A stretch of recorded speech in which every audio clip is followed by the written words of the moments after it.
الحميد. كل بني آدم خطاء، تمام بنی آدم چی است؟ خطا شوند. و خیر الخطائین التوابون، بهترین خطا شوندگان کیست؟ کسایی که رجوع به الله میکنه، دستی پشیمان میشه، خودم ملامت میکنه.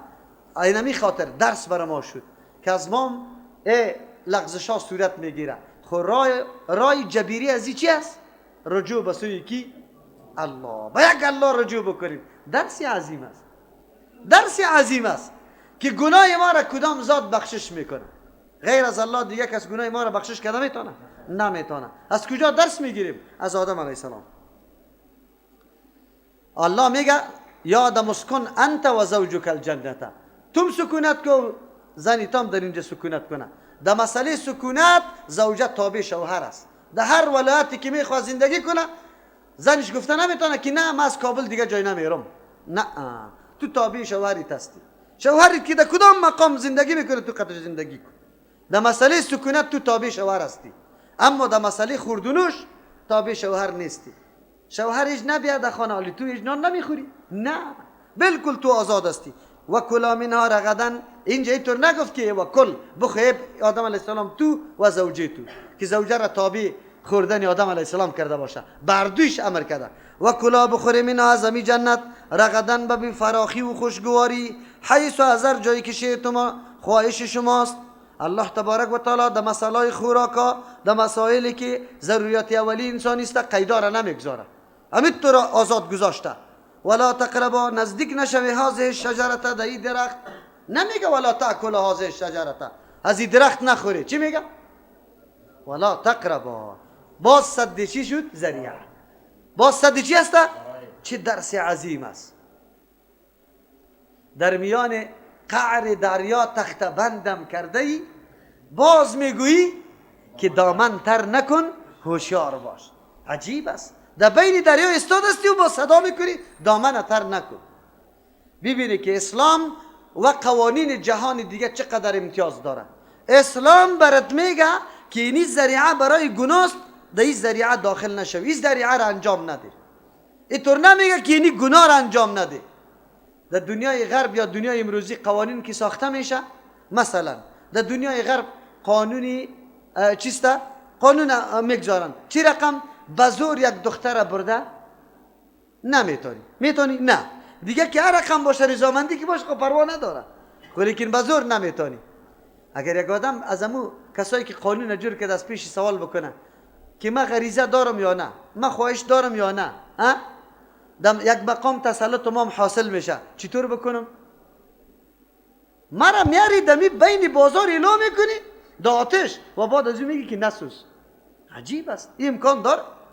نه. امروز جوانای غرب اختلاط مرد و زن در حد رسیده که هیچ امکان نداره که نعوذ بالله در معصیت و در گناه واقع نشه. امکان داره؟ نداره. ولی اگر امو غرب قانون بمانه که شما این کار نمیتونی، درست است یا نادرست؟ نادرست است. چرا شما زمینه را مساعد کرده به این بدبختی و بعد از اون سرم قانون وضع میکنی که اینطور نکن؟ نه، اسلام اینطور نیست. اسلام حتی در گناه تو را نزدیک نمیمانه. قطع یک زن در سفر کردن جایز است؟ قطع یک زن در یک اتاق خلوت کردن جایز است؟ نیست. قطع زن گپای شیرین شیرین بگوی چی شیمدار گفتن درست است؟ چرا نیست؟ به خاطری که این ذریعه میشه نعوذ بالله برای گناه. حجاب چیست؟ و ذریعه برای عفت است، برای پاک دامنی است. خود حجاب امری مطلوب نیست. حجاب یکی از ذرایع است که کسی طرف تو توجه کرده نمیتونه. مردم میفهمه این دختری عادی چی نیست، این دختری پاک است، نظر برد کرده نمیتونه. دین ما اینمی قسم برای ما قوانین وضع کرده، برای ما درس میده. اگر کسی میخواهی که در گناه واقع نشوه باید چی بکنه؟ آن چیزی که وسیله برای گناه است او وسایل انجام نده. یک آدم میگه من روزی خوب میگیرم، در موبایل تصویرای غلط نباشه، خیلی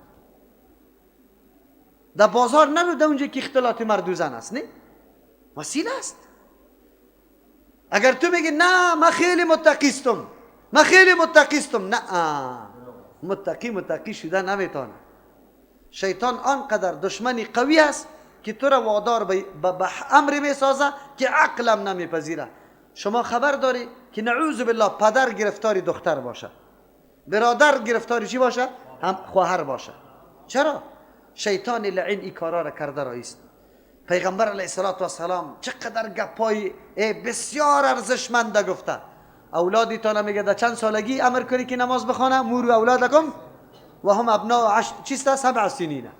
با اولادتان در 7 سالگی امر به نماز خواندن بکنه. فضربوهم علیها و هم ابناء 10 سنین. در 10 سالگی باید بزنه که نماز نمیخوان. امونجا میگه و فرق بینهم فی المضاجع. در بین اولادایتان که 10 ساله شد جایایشان جدا باشد. دختر و همشیره با برادر یک جای خواب نکنه، برادر با برادر یک جا خواب نکنه، جدا جدا خواب بکنه. خواب انسان نمیفهمه، شیطان خبیث تکمین است. دین اسلامی طور دین عادی نیست. یک گوشه زندگی تا نگذاشته که برای تو قانون نداشته باشه. او طور قانونه که گاهی هم تو در زندگی ملوث نشوی، گاهی هم در زندگی سری تو لکه بخوره، به شرطی که تو متوجه امید دینت بشوی. حالی بر با آدم علیه السلام میره میگه هر انسانی که میخواه پاک دامنی را اختیار بکنه از ذرایع فساد خدا چی کنه؟ دور کن. تو قطعی پودری رفیقی نکن که پودری نشوی. تو میری قطعش رفیق هستی، یک دفعه سیگرت برات داد، صبح روز باز چی میگه؟ تو یک دود بزن، یک دود نشه شبیبی باز باد از یک دود کیم روز زدی؟ دود صبح زدی. روزی سیوم چیسته؟ مهم پودری توستی. نکنیم از ذرایع آن چیزی که ذرایع گناه خدا نگاه کنیم. قرآنی درس بر ما میده. نزدیک نشوید این درخت. کدام درخت است؟ قرآن تعیین درخت نکرده. مفسرین میگه گندم است، انجیر است، انگور است. نه، ابن کثیر رحمت الله علیه خب قاعده را نوشته میکنه، میگه چیزی را که قرآن مبهم گذاشته ما هم چی میکنیم؟ مبهم میگذاریم. در این حکمت ها میباشه. درخت چی میکنیم؟ مهم نخوردن از اوست. مهم چی هسته بگه؟ نخوردن از اوست. فتکونا میگرده من الظالمین، از جمله کسانی که نقصان خود کرده باشه. فازلهم الشیطان، پس لغزانی در دوره از شیطان و شیطان اردوره. قاعده اسرائیلیات میگه که نعوذ بالله شیطان وقتی که لعنتش کرده شده از جنت برآمد، ولی کینه و حسد قطعی آدم علیه السلام داشت که چه رقم یا رب لغزانه. ای خدا در شکم مار داخل کرد، مار باز داخل شد در جنت. ای نه، اونجا رفت اول در پیش کی؟ حوا. به حوا علیه السلام گفت که درختی است که بالکل اگر شما بخوری همیشه باقی میمانه. برش تعریف ها را کرد که چقدر خوب رنگ داره، چقدر خوب مزه داره، چقدر خوب چیسته، زیبا است. آخر چقدر خوب لذت داره، تو بخو او خورد چه. باز حوا آمد آدم علیه السلام گفت، باز آدم علیه السلام هم خورد. امی بود که الله تبارک و تعالی گفت ما را که سببی داخل شدن شیطان تو شده. کدام پایی که تو شیطان داخل کردی پای در درونت بره، از او خاطر مار پای نداره. حوا را گفت که هر دفعه که تو اولاد میاری ای تو درداره ببینی که یک مرگ سرت بیایه، ای به ای خاطر است. این گپا کلش اسرائیلیات است، موضوعات است، غلط است. قرآن صراحتا میگه چی میگه؟ فازلهما اردور لغزانید. تنها حوا را نه، آدم و حوا علیهم السلام اردور لغزانید کی؟ الشیطان و شیطان عنها دو معنا میکنیم. لغزانید شیطان عنها از انمی جنت یاره لغزانید، از اون نعمتا یاره برد. یک معنا عنها به سبب خوردن یمی درخت یاره لغزانید، عن سببی گرفته میشه، ها زمین راجع به شجره میشه، یا مراد ها از جنت لغزانید. فاخرجهما کشی در دوره مما زو نعمتا کانو کی بودن فیده و نعمتا. و قلنا بتما برشان فرمان دادیم پایین بروی بعضکم بعضی از شما لبعضین برای بعضی دیگرا عدو دشمن، یکی به دیگر دشمن باشه. ولکم فی الارض برای شما در زمین مستقر جای قراری است، یعنی قرارگاه زندگی تان است. و متاع بله اینمی زندگی موقت است، جای نفع گرفتن است الهین تا یک تاریخ موقتی زندگی در اونجا میشه. چطور لغزانید؟ شیطان چطور یاره با کدام سیستم لغزانید؟ مفسرین مختلف توجیهات ذکر میکنه. یک توجیه بهترین توجیه است، زمانی که شیطان مردود شد الله تبارک و تعالی فرمان داد که دیگه از جنت پایین شود. دمی موقع پایین شدن که حالی از جنت میبرامد، اینمی شیطان به شکل یک آدم خیلی معمر، ریش سفید خیرخواه خدا معرفی کرد به آدم علیه السلام. قسم یاد کرد با آدم علیه السلام، قسم یاد کرد که اینمی درخت همیشه باقی ماندن است.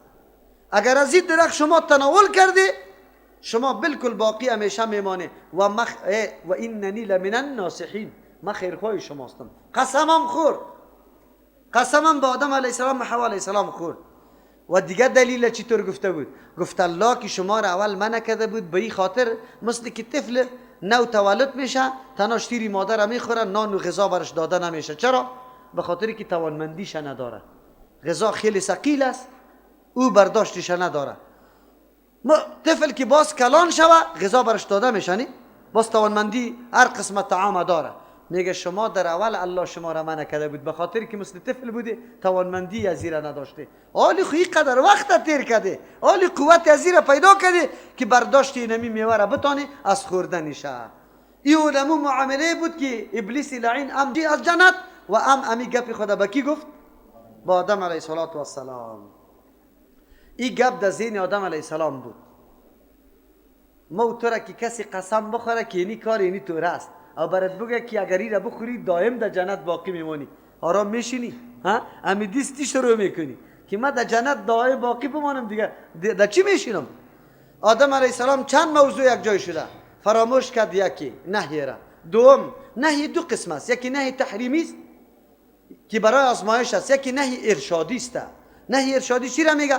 دکتر وقتی که پرزه را دوا نسخه را برات بده، دوا برات بده، باز برات میگه مرض شکر داری، چیزی شیرین نخور، برنج نخوری، خب گوشت نخوری، صحیح است؟ خب علی اینیالی اگر تو گوشت بخوری تاوانی دکتر کردی یا تاوانی خدا؟ تاوانی خدا کردی. دکتر خو برای تو میگه که نخور که به خاطر این مرض دین طور میشه. الله تبارک و تعالی این درخت طوری پیدا کرده بود، خاصیت این درخت بود که هر کس میخورد دیگه در جنت زندگی کرده، لباس جنت از پیش چی میشد؟ این اثرات همین درخت بود. الله تبارک و تعالی که آدم علیه السلام منع کرده بود به می خاطر که آدم علیه السلام از این تناول نکنه که مبادا از این نعمت جنت چی شود؟ محروم شود برای. خب گوشت نبگیری. خب این نهی ارشادی بود، تحریمی نبود. دو فراموش کرده بود، اول فراموش کرده بود نهی ارشادی بود. دو قسم خورده بود برش از جمله خیرخواهان کی؟ بگو شیطان. چهارم در اجتهاد خود خطا شد، فکر کرد که الله تبارک و تعالی از امی یک درخت مرا منع کرده، از نوع امی درخت من منع نشدم. البته گفت که از امی یک درخت سیبی که اشاره شده امی درخت من ممنوع استم، اما دیگه درخت های سیب بگه ممنوع نیستم. از او خاطر آدم علیه السلام امو درختی که اشاره شده بود از او درخت نخورده، از نوی از این درخت از دیگه جای خورده، لیکن نمیفهمید که آینده چی میشه. الله اکبر. قرآن کریم چی درسای عظیم میده؟ نفس انسان، خواهش انسان وادار میسازه. دمی رمضان مبارک در جای تنها می باشی، خب میوام برات میگه همین نفس یک درو گفته است که بخو کس نیست، بخو کس نیست، بخو کس نیست. دایی گشنگی، دایی تشنگی چقدر خوب موقع برات میاثر است. میگه نمیگه؟ میگه نمیگه؟ خود تباه میکنه، هلاک میسازه انسان، یعنی کامیاب میسازه انسان. دمینجا که بخوری اما تشنگی و گشنگی برات وجود داره، هیچ کدام تفاوت پیدا نکرده. گناه ها همیشه لذتش موقت است. چی است بگوی؟ موقت است، خیلی موقت است، خیلی ناچیز است، اما پشت سر چیست؟ ندامت و پشیمانی های خیلی چی؟ زیاد داره. اینجاست که قرآن برای ما درس میده یک کمی از حوصله انسان کار بگیره، زیاد بنده خواهشات نشوی. خواهشات تو را وادار میسازه، خطا میکنه، خود تو خود کنترل بکن. چرا؟ به خاطری که عواقب خیلی ناگوار پشت سر عزیزته. آدم علیه السلام نتونست حوصله. چرا؟ بواعث یا انگیزه های خیلی قوی برای آدم علیه السلام پیدا شد که باید بخوره. فراموش کرد، قسم شیطان در پیشش آمد و قسم هم در این مورد بود که اگر این بخوری از جمله چی میگردی؟ دائم در جنت باقی میمانی. و دیگه در اجتهاد خود خطا شد، چند عوامل یک جای شد. باعث بالای خوردن چی شد؟ اینمی میوه شد. او خوردن میوه خاصیتش بود که می کسی میخورد باز دیگه در جنت زندگی نمیتونست، لباسی جنت چی میشد؟ کشیده. که در سوره اعراف بخیر برای ما و شما میآید، اونجا باز آدم علیه السلام لباسا چی شد؟ برآمد. امو بود که برگای درخت کندرایی بودن، در سر عورت خود چی میکردن؟ میچسبانیدن. ایام درسای عظیم داره، در اونجا باز میگیم که اول عمله شیطان بالای چیست اسلام چی رقم است، بالای مسلمان ها چی رقم است. اینجا الله همینطور میگه فازلهم الشیطان، لغزانی در دور شیطان، عنها به سبب خوردن همین درخت، یا عنها زمین نعمتای جنت، فاخرجهما کشی در دور مما از نعمتا کانا کی بودن فی دو جنت، و قلنا بتمام فرمان دادیم که برای پایین برای بعضکم لبعض عدو، بعضی از شما برای بعضی دیگر را دشمن است. اگر ابلیس قطشان یک جا باشه دیگه دشمنی در بین انسان و ابلیس میشه، شیطان ها میشه، و این واقعا دشمنی خیلی آشکاراست. یا نیست که ابلیس قطشان نیست، فرمان الله متعلق اولاد آدم علیه السلام است. اولاد آدم علیه السلام مورد مخاطبه قرار گرفته که برای پایین بعضکم بعضی از شما، یعنی بعضی اولادای از شما لبعضین برای بعضی دیگرها عدو دشمن می باشه. آلی دشمنی زیاد است یا نه؟ یکی با دیگه دشمن هستیم. ولکم فی الارض، برای شما در زمین مستقر قرارگاه، جای بودو باشیتان است، زندگیتان است.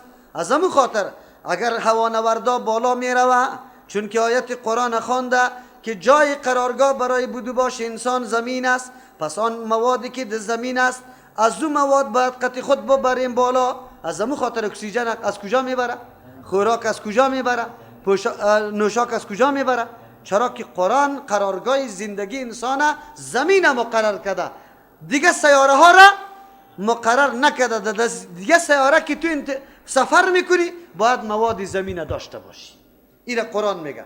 قرآن خبر داده ساینسدان از همین آیت استفاده کرده چیزا را قطع خود بالا میبره. یکی و متاع لحین، جای نفع گرفتن است تا یک تاریخ مقرر. فیصله حاکمانه الله بود، حاکمانه فیصله کرد برو در دنیا.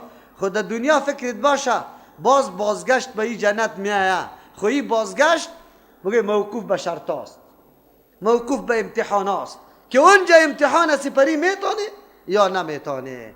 خب قرآن کریم از یک طرف خود زمین قرارگاه ما جور کرد، لیکن برای ما یک درس دیگه هم داد. و متاع لحین، امی زمین اگرچه جای محنت و تکلیف و مشقت است لیکن جای نفع گرفتن هم است. چرا؟ نعمتای جنت و خود جنت کمایی کردن توسط اعمال دنیا میشه. توسط اعمال چی میشه؟ نمید دنیا توستی، اینی موسم است، رمضان است، تو روزه داری، تلاوت قرآن میکنی، جنت برای خود کمایی میکنی. اون نعمتایی که قطعا قیمتش پوره شدن نمیتونه، خود تو در دنیا او را کمایی کرده میتونی. به توسط چی؟ عقیده صحیح و عمل بگید درست، عمل درست انجام بده برای توست. فتلقى آدم، پس آموخت آدم علیه السلام. تلقایی را میگه کسی دیگری بگویه و تو بفهمی و یاد بگیری.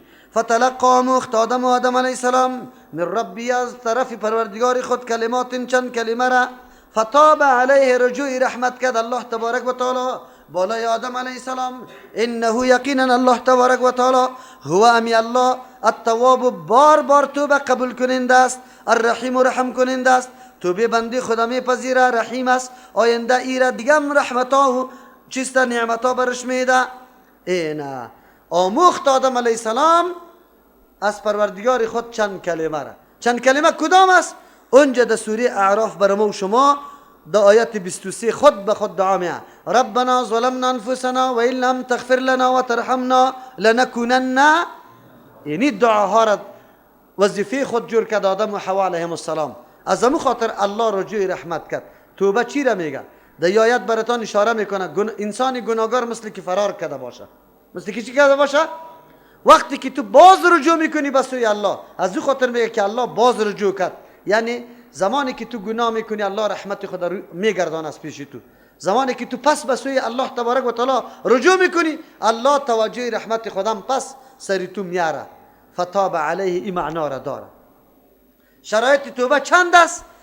جرم سابقه تا گناه بدان، بالکل بگویی که بله گناه است، دستی امیال فی الحال اونمو گناه را بگذار، عزم راسخ بکن که آینده ای کاره نمیکنم. اینی شرطی چیست؟ توبه است.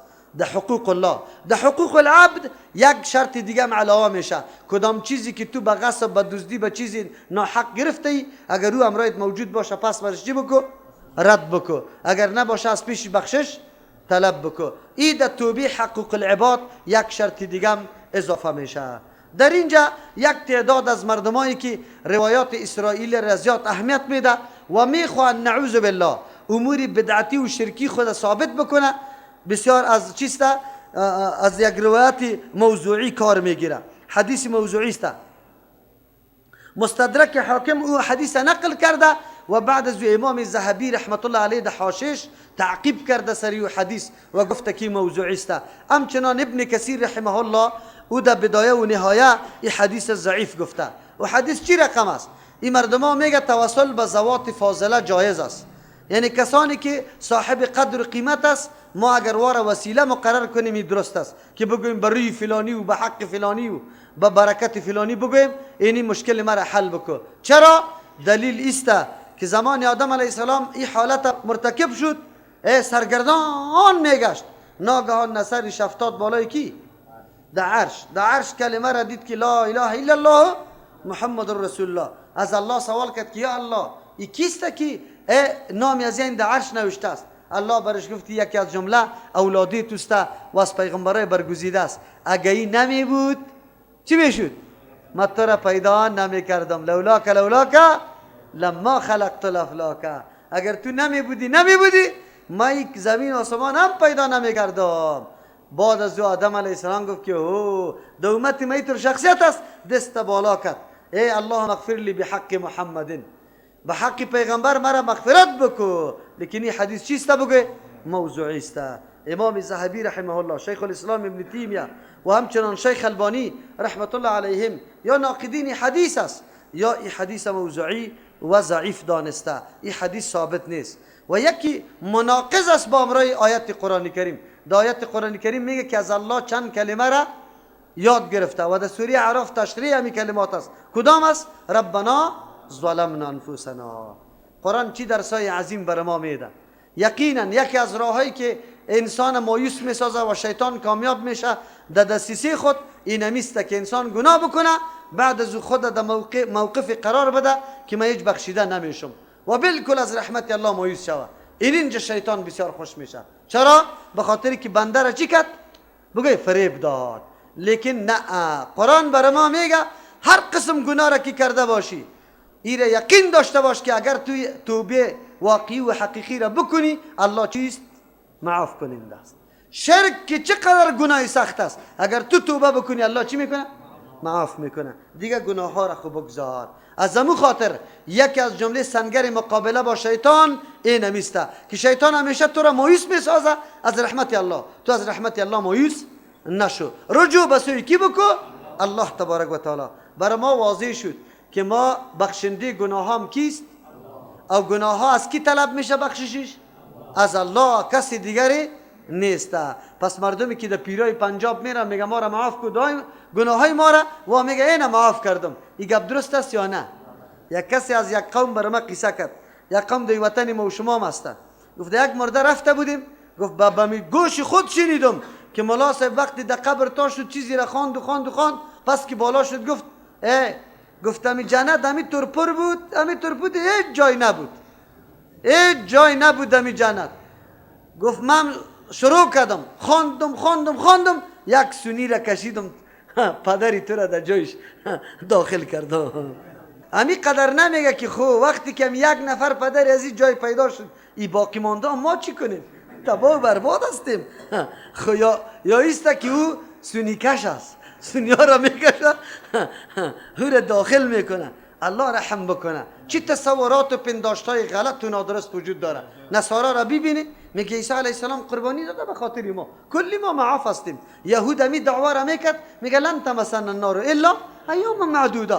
امی پندارها در یه امت هم وجود داره. صاحبزاده و میازاده و آقا خیلا و آخونزاده و بچه ملا کلیشان فکر میکنه ما چیستیم؟ بگه بس دیگه اهل جنت هستیم، دیگه هیچ سروکار دیگه نداریم. نه، آدم علیه السلام وقتی که مرتکب خطا شده بازم رجوع به کی کرده؟ به الله.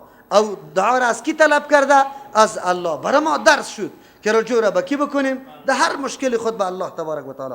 انه هو التواب الرحیم، یقینا امی الله نه کسی دیگه، هو را کی میاره به می خاطر میاره، امی الله نه کسی دیگه. التواب بار بار توبه قبول کننده است، الرحیم رحم کننده است. قلنا اهبطوا منها، ما گفتیم پایین بروی من از جنت جمیعا تمامیتان.